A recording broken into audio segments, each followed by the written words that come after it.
आप सभी का बहुत बहुत स्वागत और अभिनंदन। नमस्कार। मैं इस समय प्रयागराज की धरती पर हूं और यह कुंभ मेला क्षेत्र है और यह कुंभ मेला क्षेत्र सेक्टर 9 में पड़ता है। आप पीछे देख रहे होंगे कि बड़ी संख्या में जो श्रद्धालु हैं, जो महाकुंभ में दूर दूर से आए हुए हैं, वह स्नान कर रहे हैं और यह सिलसिला अनवरत 13 तारीख से चल रहा है और यह ऐसे ही 26 तारीख तक चलता रहेगा। जो महत्वपूर्ण अमृत स्नान के जो तिथियां हैं, उस पर भीड़ और जो श्रद्धालुओं का जो जन समुद्र आता है यहाँ पर, वह बहुत ही विशाल होता है। उसकी कल्पना करना कठिन है, वह बहुत अप्रत्याशित है। जैसा कि अभी आपने पिछले 2 अमृत स्नान पर देखा है। हम भी अभी सेक्टर 9 की तरफ से जब इधर आ रहे थे तो हमको कई जगह चेक पोस्ट पर रोका गया कि भाई कुछ प्रशासन कुछ टाइट हुआ है, क्योंकि भीड़ भगदड़, धक्का धुक्की और जो श्रद्धालुओं को दिक्कत हो रही है उसका समाधान करने के लिए, किसी प्रकार की कैजुअलिटी रोकने के लिए ऐसा किया गया है। यहाँ पर अभी आप देखिए सुबह का समय है और ये सिलसिला शुरू हो चुका है। ये सिलसिला शुरू हो चुका है और इसमें आप देखेंगे कि यहाँ पर बड़ी दूर दूर से लोग आए हैं। यहाँ पर रात में लोग आकर रुके हुए हैं। सुबह हो चुकी है और सुबह के लगभग यहाँ पर क्या टाइम हो रहा होगा अभी, सुबह के लगभग 8 बज चुके हैं और इधर आप देखिए कि सूर्योदय होने के बाद कितनी अच्छी उसकी रश्मियां पानी पर पड़ रही हैं।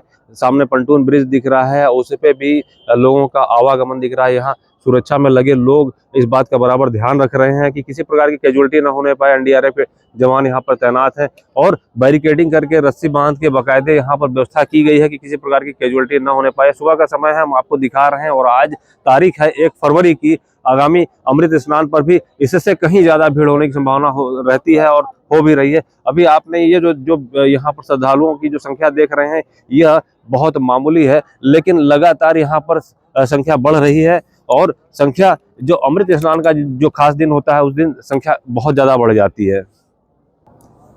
यहाँ पर हमारा आना 26 तारीख को हो चुका था और 26 तारीख से लगातार हम यहाँ पर हैं। आज 1 फरवरी हो चुकी है, लगभग हमारे यहाँ 6 से 7 दिन हो रहे हैं और अब हमारे यहाँ से प्रस्थान का समय हो चुका है। आज आखिरी बार क्या मतलब, इस जो आगमन हमारा हुआ है, इसमें एक बार और मैं यहाँ पर आज गंगा मैया के आचमन करूंगा और उनकी गोद में अटखेलियां करूंगा, स्नान करूंगा, ऐसा हमारी इच्छा है और इसी सिलसिले में हम यहाँ पर आए हुए हैं। पहले हमारी इच्छा थी कि हम जाएं और जो दशाश्वमेध घाट है वहां पर जाके स्नान करें, लेकिन चूंकि आवागमन के साधन उपलब्ध नहीं है और जो दूरियां जो चलनी पड़ रही हैं वह बहुत ज्यादा कई किलोमीटर हो जा रही है। मतलब मामूली आपके लिए 5-6 किलोमीटर तो मामूली यहाँ पर आपको चलना हो रहा है और लगातार यहाँ पर अच्छे अच्छे जो महागुरु हैं, गुरु कथा का वाचक मंडलेश्वर शंकराचार्य, उनके कैंप लगे हुए हैं। 17-18 यहाँ पर सेक्टर हैं और कुल 21-22 सेक्टर हैं, जिसमें पूरा जो शिविर है वह कुंभ मेला क्षेत्र का फैला हुआ है और यहाँ पर विविधता आपको इस तरीके की दिखाई देगी जैसे कि एक पूरे देश की आबादी यहाँ पर आ गई। बहुत सुंदर सूर्योदय हो रहा है यहाँ पर, आप ये देखिए। और जो यहाँ का जो वातावरण दिख रहा है वह बहुत ही आकर्षक हो रहा है कि किस तरीके से लोग यहाँ पर आ रहे हैं और सबके अंदर एक जोश दिख रहा है।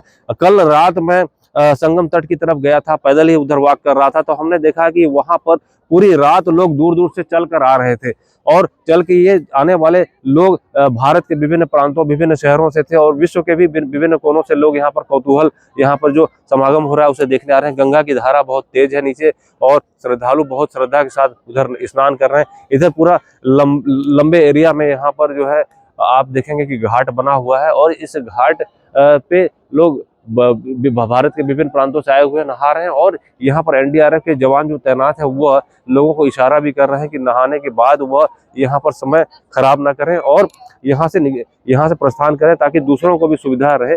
और यहाँ पर जो पूरा मैदान है, इस मैदानी